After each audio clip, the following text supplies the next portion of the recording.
Tenemos una Biblia con nosotros, la tomamos con la mano derecha o ponemos nuestra mano sobre ella y decimos: la palabra de Dios contenida en este libro es la verdad que acepto creer, es la enseñanza que me comprometo a seguir y es la esperanza que me atrevo a confesar. Nada me impide recibirla, nadie me evitará que la haga parte de mi vida y por ningún motivo dejaré de proclamarla. Estoy aquí para leerla, oírla y vivirla diariamente. Amén. Dios cumple su palabra, se llama el sermón de hoy. Dios cumple su palabra. Un pacto de gracia mucho más antiguo que la ley. De eso vamos a hablar hoy.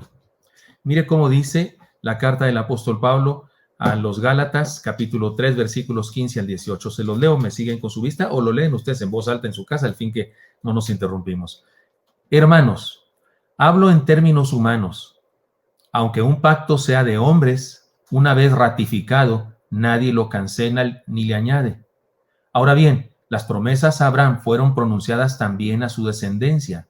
No dice, y a los descendientes, como refiriéndose a muchos, sino a uno solo, y a tu descendencia, que es Cristo. Esto pues digo, el pacto confirmado antes por Dios no lo abroga la ley, que vino 430 años después, para invalidar la promesa. Porque si la herencia fuera por la ley, ya no sería por la promesa. Pero a Abraham Dios ha dado gratuitamente la herencia por medio de una promesa. Señor, háblanos, por favor, bendícenos a mis hermanos y a mí, te lo suplico en Cristo Jesús. Amén. Ahora, recuerde, soy pastor. ¿Qué tengo que hacer con este pasaje? A explicárselos con naranjas y manzanas. Ese es mi trabajo más importante. Facilitar el entendimiento de la palabra del Señor, de la voluntad de Dios. Y sé que, aunque Pablo en la carta a los Gálatas ha sido muy claro regularmente, ahora sí maneja algunas cosas que necesitamos algún conocimiento de la cultura judía y de la ley judía y de ciertas cosas para entender este pasaje, pero se los explico. Y me parece que de lo que nos habla es de Dios cumple su palabra. Se trata de un pacto de gracia mucho más antiguo que la ley. Déjeme introduzco de la siguiente manera. Cuando yo fui Boy Scout siempre listos. Bueno, antes incluso fui lobato, por supuesto, pero es Scout también eso, pero cuando fui Scout me enseñaron la importancia de honrar las promesas. Y entre amigos, cuando queríamos estar seguros de la veracidad de un asunto, hacíamos la siguiente pregunta. Palabra de lobato. Cuando yo era lobato, los chiquitos, los menores de 11 años. Palabra de lobato. Si la respuesta era palabra de lobato, entonces había seguridad de que decíamos la verdad.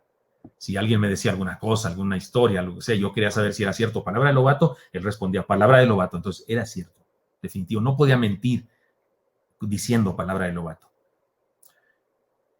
Había seguridad absoluta. Es lo que entre adultos se llama palabra de hombre, etc. En el pasaje que ahora estudiamos, Pablo nos habla de la palabra de Dios. Dios cumple lo que promete, Dios jamás nos queda mal, Dios es veraz y no renuncia a sus planes nunca. En esta sección de la carta, Pablo utiliza los típicos métodos rabínicos de su época para argumentar a favor de una enseñanza.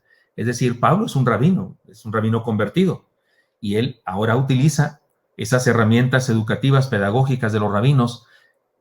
Toma una palabra, la idea es que toma una palabra o conceptos sobre lo que quiere hablar y desarrolla su argumentación. Esto no solo era una buena estrategia educativa, sino que en este caso resultaba muy efectiva porque estaba hablando con judaizantes, ¿recuerdan ustedes? O sea, los que estaban causando problemas en la iglesia de Galacia, en las iglesias de Galacia, los que estaban causando problemas eran judíos recalcitrantes, eran tradicionalistas de la ley judía.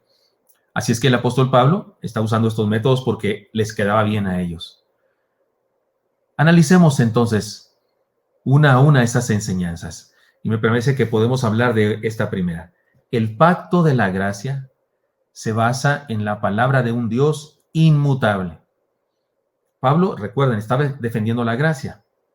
Está ayudándoles a entender a aquellos que creían que la ley era la salvación, que había que amar la ley, ajustarse a la ley, porque si no puedes ser salvo. Pablo dice, no, es por gracia, es por gracia. Ya nos lo he explicado muchas veces, pero ahora dice lo siguiente, el pacto de la gracia se basa en la palabra de un Dios inmutable, sin cambio, sin variación, no cambia, dice una cosa y no dice Safis Vuelvis, no dice zafín, zafado, como no sé, creo que así se dice acá en México. No, sino que cumple lo que dice. Pablo habla de un pacto y conviene, antes de entender el argumento, que definamos a qué se refiere con eso, del pacto. Se refiere a la promesa del Señor a Abraham. ¿Qué promesa fue? Bendecirlo y de bendecir por medio de él a todas las naciones. Y como ya hemos visto en los capítulos anteriores, se trata de un pacto de gracia que se recibe por fe, porque recuerdan que ya nos dijo que a Abraham la fe le fue contada por justicia. Ahora bien, el argumento es muy sencillo. El apóstol dice, entre los hombres se hacen pactos. Se pone como parámetro, como parábola, como figura literaria, como comparación, dice Pablo. Entre los hombres se hacen pactos y cuando se ratifican, es decir, cuando se afirman delante de testigos o cuando se pone una prenda por medio, porque había gente que hacía así, ¿no? Que va mi capa en prenda por lo que te digo. Hago un pacto contigo y aquí está este tesoro. Si no cumplo mi palabra, te quedas con él. Va mi espada en prenda, decían en cierta otra época de los espadachines y demás. Es decir, cuando se ratificaba, poniendo algo, poniendo una prenda o alguna cosa así, entonces el cumplimiento era seguro. Eso es lo que dice Pablo. Entre hombres se usa eso. Y entendemos que se va a cumplir la palabra porque se ratificó mediante algún símbolo. Y entonces Pablo dice, pues el pacto con Dios es más seguro que eso. Especialmente porque ya fue ratificado. Dice Pablo, el pacto que Dios hizo con nosotros también fue ratificado. ¿Cómo? Y usted y yo preguntamos, ¿cómo fue ratificado? Y es aquí donde Pablo se porta como todo un rabino. Señala la palabra simiente. Así eran los rabinos, estudiosos de cada letrita de la ley. Eran meticulosos en el estudio de la ley. La ley decía que en sábado no se trabaja, trabajo, y analizaban la palabra trabajo y convirtieron la palabra trabajo en 300 y pico de ideas y en 3000 y pico de mandamientos, porque decían, ¿qué es trabajar? Trabajar es cargar una piedra, trabajar es darle comer a un buey, trabajar es sanarte una herida si te heriste, no te puedes sanar porque eso es trabajo, trabajar es amasar, trabajar es hacer comida, no puede hacer comida. E inventaron quién sabe qué tantas cosas que no se podía hacer porque eran trabajo. Y así Pablo dice, les gusta ese método de enseñanza, les gusta ese método de interpretación bíblica, pues ahí les voy. El Señor dijo simiente y les explica que en virtud de que no dice simientes en plural, sino dice simiente singular. Dice Pablo, entonces no se refiere a muchas personas, sino a solo una. Y esta una no puede ser otra que Jesús nuestro Señor. Así que de acuerdo con el argumento paulino, la llegada del Señor Jesús, simiente de Abraham, no simientes de Abraham, sino simiente de Abraham, con su muerte y su resurrección, ratificó el pacto. Y por lo tanto, no hay manera de que su cumplimiento se frustre. Ahora, hay otro argumento que podemos usted y yo analizar, que es el siguiente. El pacto de Dios con nosotros es un pacto testamentario, lo he explicado otras veces, pero va bien que lo diga una vez más aquí. No es un pacto como cualquiera, como entre un hombre y otro hombre. Oye, pactamos, sí, yo te ayudo, tú me ayudas, va, órale, y el que no, pues, pamba, o aquí está va, emprenda esto. No, el pacto de Dios con nosotros es testamentario, de hecho le llamamos testamento. Por eso el Antiguo Testamento y el Nuevo Testamento es un pacto testamentario. ¿Cómo funcionan los pactos testamentarios? Los pactos testamentarios no son acuerdos entre dos personas, no, son el acuerdo de una sola persona que ofrece algo a otra persona para que esa persona puede aceptar o rechazar el acuerdo. Los pactos testamentarios son una herencia que una persona ofrece a otra persona. Le dejo toda mi riqueza a tal persona. Mi esposa y yo hicimos testamento, ¿no? Y le dejamos todos nuestros bienes, no son muchos, pero lo que tengamos le dejamos. Mi biblioteca sí vale mucho. Se la dejamos a nuestros hijos por partes iguales. Cualquiera de ellos puede decir, no quiero nada de eso. Yo no quiero firmar y renuncia a su herencia. Pero si los dos dicen, sí, aceptamos, firman, reciben eso. Entonces el pacto testamentario no es algo entre iguales, se ponen de acuerdo. No, es el pacto de uno que decide bendecir a otro y el otro solamente tiene que creer. Pero ese pacto testamentario, pues tiene que ratificarse de una manera muy especial. Y usted está diciendo, con la firma. No, hay algo más que se requiere para que se ratifique el pacto testamentario. ¿Qué? Una fotografía. Hay algo más que eso. El dedo, que ponga el dedo. Hay algo más que eso. Un pacto testamentario se ratifica cuando el testador muere. No funciona un testamento si el que lo hizo no se muere. Es para cuando se muera. Y dice Pablo, por eso él no dice de simientes, sino dice simiente. No se refiere a muchos, sino a uno. ¿Y quién es ese uno? El que murió, porque es Dios mismo muriendo en la cruz y resucitando después. Y ahí se ratifica el pacto y por lo tanto no hay manera de que no se cumpla. Es imposible que se frustre su cumplimiento.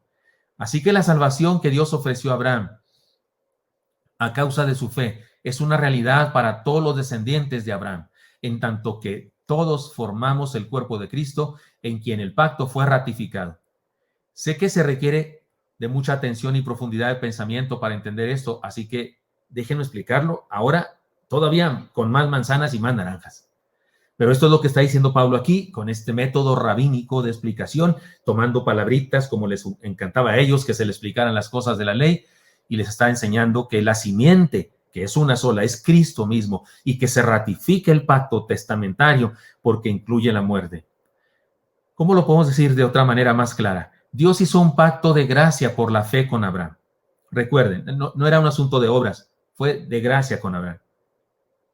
El pacto incluyó bendiciones para Abraham y su descendencia. Te bendeciría a ti y a tu descendencia. El pacto fue ratificado por el Señor Jesús, simiente de Abraham, porque el Señor Jesucristo, que es simiente de Abraham, no es las simientes de Abraham, sino simiente de Abraham. Ratifica el pacto y el pacto se cumplirá cabalmente. Todos los que formamos parte del cuerpo de Cristo, usted y yo, estamos incluidos en este pacto de gracia por la fe. Somos parte del testamento, estamos ahí. Y dejo toda mi gracia, mi misericordia, salvación eterna. Y ahí viene la lista de todos aquellos que hemos creído. De hecho, podría decir a todos los que creen, porque la Biblia está llena de esa ratificación del pacto, ¿no? Juan 3:16, para que todo aquel que en él cree, ¿no es cierto? Así de sencillo, para que todo aquel que en él cree, para que todo aquel que entregue su vida, porque el que quiera salvar su vida la perderá, pero el que pierda su vida por causa de mí y del evangelio la salvará. O sea, todos esos son la manera como usted y yo firmamos para que el pacto testamentario de la gracia de Dios llegue a nosotros. Podemos decir que el pacto de la gracia se basa entonces en una ratificación histórica. Nuestra fe es una fe basada en un evento histórico. Nuestra fe no es filosófica, como con la fe de muchas personas, que está basada en cosas que creen. Y las creen porque las creen. Y su única base para creer eso es que lo creen.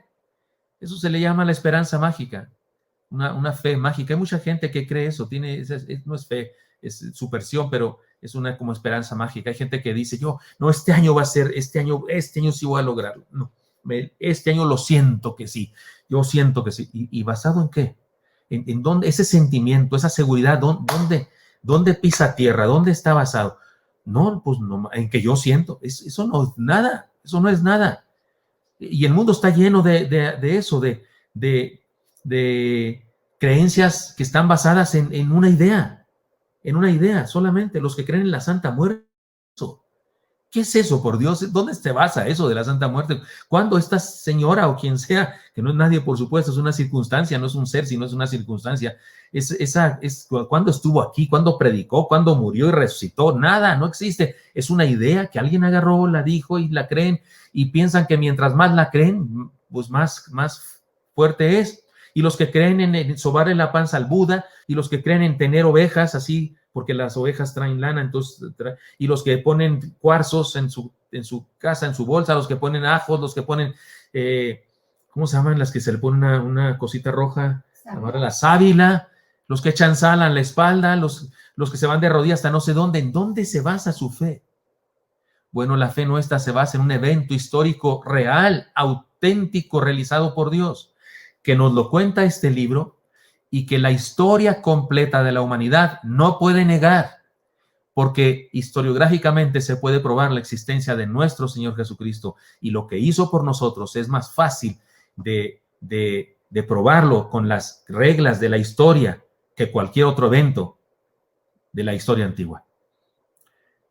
Así que, hermanos míos, disfrutemos del cumplimiento de la palabra de Dios, porque ciertamente ha sido ratificado mediante un evento histórico. Y el apóstol Pablo está queriendo decirles a estos legalistas, ¿de qué hablan? ¿De qué hablan ustedes? ¿Y que no se acuerdan lo que Dios le dijo a Abraham? Era por gracia, era por creer, por la fe, y tenía que ratificarse el pacto, y se ratificó, y les habla de Jesús, porque aquellos legalistas se supone que eran cristianos, se supone que sí creían en Cristo. No crea usted que eran judíos de la sinagoga, así que no venían a la iglesia. No, se supone que eran cristianos, pero tenían esa tendencia al legalismo, y Pablo está enseñándoles aquí, y les está enseñando al estilo rabino. Pero algo más, el pacto de la gracia se basa en su prioridad. Le explico eso, esto es muy importante. Se basa en su prioridad. ¿Qué es esto de su prioridad? El siguiente argumento de Pablo es muy lógico y propio de un excelente rabino y de un filósofo griego también. Aquí Pablo se pone rabínico y se pone filósofo griego. Analicemos por partes. Dios le hizo la promesa a Abraham cuando la nación judía aún no existía. Oiga bien, Dios le hizo esta promesa a Abraham cuando no existían los judíos. Los judíos no existían. Abraham es parte de una tribu de caldeos. Su familia no son los hebreos. Él es el primer hebreo, por así decirlo. Él es el primero, pero él no es en ese momento hebreo, sino que es uno que es de ahí, de otra nación. Porque cuando pensamos en que Dios escogió a los judíos, algunas personas piensan que Dios asomó a la tierra y dijo, ¿a quién escogería? ¿A los mexicanos? No, porque esos comen mucho chile. A los gringos, no, porque esos comen mucho pan. Y los rusos, no, toman mucha vodka. Y que estuvo Dios así viendo, y ni existíamos esas naciones en esa época, pero la raza sí, pero no las naciones, y que de repente dijo, los judíos, eso, no había judíos, no había hebreos cuando Dios quiso escoger a una persona, a Abraham, y con él formó la nación hebrea. Pero entonces, cuando Dios hizo ese pacto con Abraham, no existía la nación judía. La ley llegó, dice Pablo en su escrito, ya lo leímos, la ley llegó con Moisés, 430 años después, 4 siglos y 3 décadas después, llegó la ley, después de Abraham. La ley, por lo tanto, no puede invalidar el pacto de la promesa inicial. Pablo dice, ¿cómo creen que la ley va a venir a invalidar lo que Dios dijo en un principio? No, tienen que buscarle otra manera de ubicar la ley, porque la ley no puede echar a perder lo que Dios dijo desde un principio, que era por la fe, que era gracia de Dios por la fe. Eso fue lo primero. Aquí entre paréntesis, hermanos, porque hay muchas personas que dicen que el diezmo, que no diezma porque el diezmo es de la ley. Abraham diezmó y la ley vino hasta 430 años después. No había ley cuando Abraham diezmó a Melquisedec, todos de sus propiedades, de su corazón, de su amor a Dios, que es ahí donde se establece el parámetro de la verdadera experiencia de amor y de adoración y de fe en Dios. Abraham lo hizo sin ley, no había ley que le mandara que diezmara, no había ley que dijera que hiciera eso, pero él lo hizo. Y de eso habla Pablo. Aquí la relación con Dios, el pacto con Dios, la gracia de Dios derramada sobre el ser humano y la posibilidad de creer es más antiguo que la ley. Porque hay gente que cree que el Nuevo Testamento nos habla de la gracia y de la fe, y que el Antiguo Testamento nos habla de la ley. No, está equivocado quien piensa eso. Antes que hubiera ley, Dios le manifestó a Abraham su gracia y le dijo que por medio de la gracia y por medio de la fe serían bendecidos él y su descendencia, y que en su simiente, Jesús, será ratificado ese pacto. Podemos decir que la gracia de la salvación que viene por la fe es segura por derecho de antigüedad. No significa que Dios haya cambiado de idea cuando mandó la ley, por supuesto que no. Más bien significa que la ley cumple una función dentro del plan de salvación, como ya hemos estudiado y estudiaremos después en este mismo libro.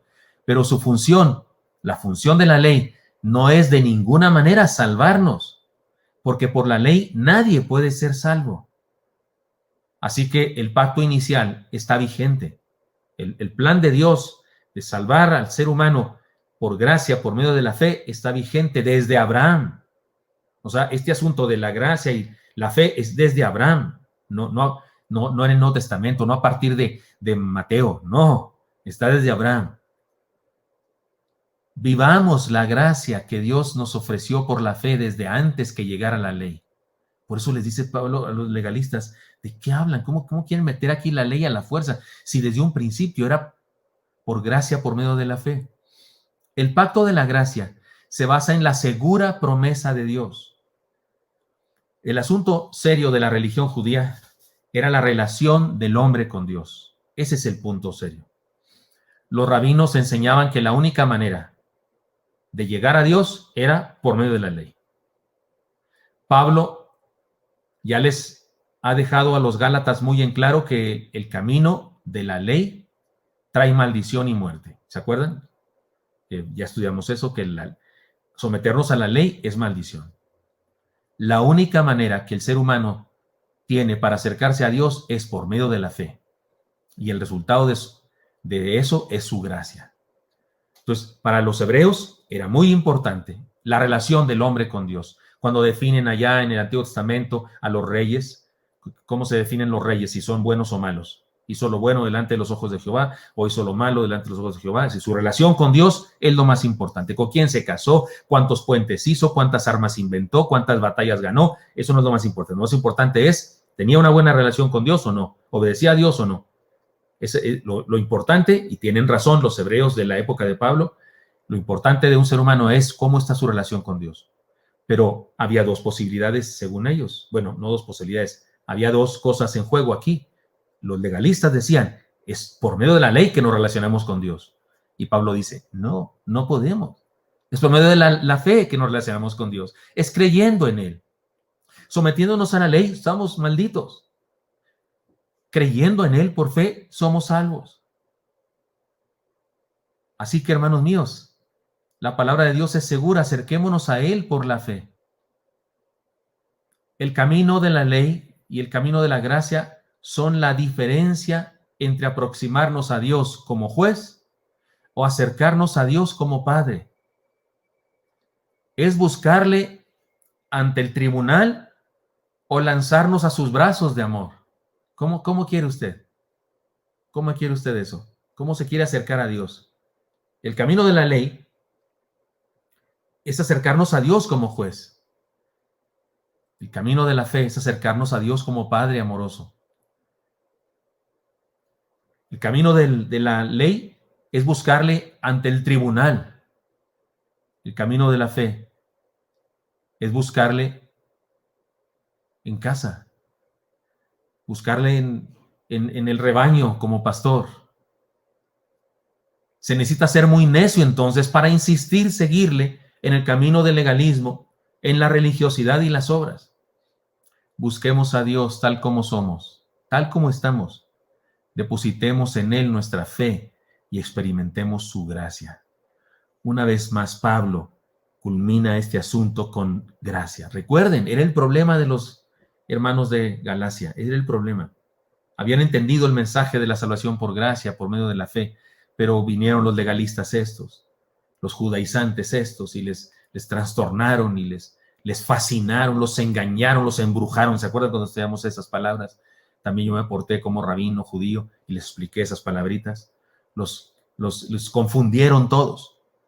Y ahora una vez más Pablo viene a quitarles esa enfermedad de legalismo, a despojarlos de esa enfermedad de legalismo y una vez más a decirles de qué se trata, qué traen, qué les pasa. La salvación por la gracia, por medio de la fe, es más antigua que la ley. Es una idea de Dios más antigua que la ley y se ratifica en Jesús y tiene cumplimiento absoluto. Así es que, hermanos míos, sí. Por eso creemos en la salvación que es para siempre. Por eso creemos que una vez salvo, siempre salvo. Por eso creemos que cuando hemos creído en Jesucristo y le hemos entregado nuestra vida, Él nos salva para siempre. No hay manera. El apóstol dijo, yo sé que en quien he creído y que es poderoso para guardar mi depósito hasta aquel día. Y también Jesucristo dijo, nadie los arrebatará de mi mano. Así es que es para siempre. ¿Por qué? Porque es por gracia, por medio de la fe. Y usted me dice, pero fulano de tal creía, ya no cree. Nunca creyó entonces. Nunca creyó, nunca experimentó la gracia de Dios. No es cierto. No la experimentó jamás. No fue transformado, no fue redimido. Solamente siguió una religión. solamente siguió el legalismo, la religión de las obras, eso es todo lo que estaba. Y mucha gente, tristemente, hay gente así en las iglesias. Por eso usted y yo, no nos acerquemos al Señor a través de las obras de la ley, acerquémonos al Señor a través de la fe y experimentemos su gracia, que es lo más antiguo, que es lo primero, lo prioritario. La ley vino después, 430 años después. Busquemos a Dios tal como somos, depositemos en Él nuestra fe y experimentemos su gracia. He dicho. Oremos, oremos, hermanos. Padre Santo, te doy gracias porque me das permiso compartir con mis hermanos este discurso paulino tan importante, Señor, tan importante para que entendamos todos nosotros lo que es de verdad la salvación, lo que significa de veras tu misericordia, tu gracia y la posibilidad que tenemos nosotros de creer, de ejercer nuestra libertad, nuestro libre albedrío y creer. Ayúdanos, Dios, a despojarnos de cualquier pizca de legalismo, de religiosidad y ser creyentes en fe, descendientes de Abraham, es decir, también nosotros, Señor, parte de tu cuerpo. Y gracias, gracias, Dios, por tu amor maravilloso mostrado en Jesús en el Calvario. Ahora bendice a mis hermanos y hermanas. Te pido a cada uno, Señor, y permítenos seguir caminando en la vida cristiana como tú has mandado. Te lo pedimos en Cristo Jesús. Amén.